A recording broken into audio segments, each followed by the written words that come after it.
nhớ rằng sẽ đợi của tiếng đầu to lá lò ra chú lô trong to biết lô thì nó lại thì muốn đầu từ cái sai của khen được cởi đấy thì của mà đi đầu tới hưu trong nó cho nem long còn đầu cho course của mà đi khen đi của mà đi muốn cho nên sai nó nhưng là khó khăn nữa thì yeah, the guitar is tuned down half a step, so you guys could play along the original song. Okay, I'm playing with the original song.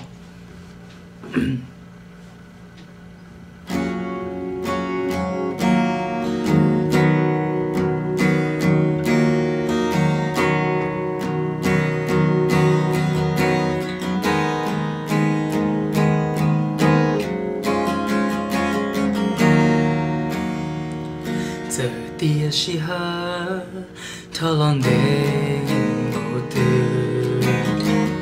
yo lòng chỉ tao cu lu xia u lu go rung mu lu đua lu lư tu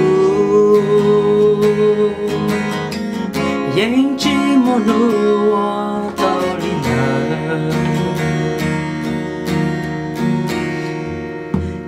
nhon đến nó trên đường tàu yo lấy để có yo cú tù cú lù dẫu xia cho có ý lên xứ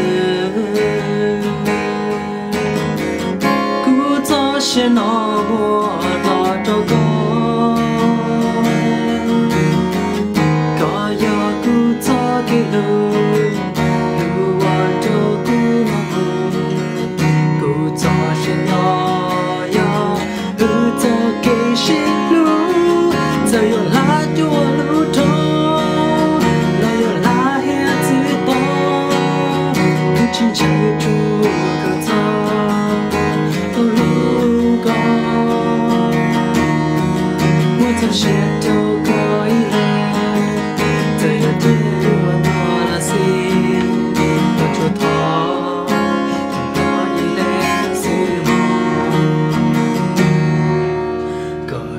của nó lúc đời thiệt mua cho cái lúc nó thay chỉ kể mò càng đưa ta kia rong đi bu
Hopefully you guys enjoy that.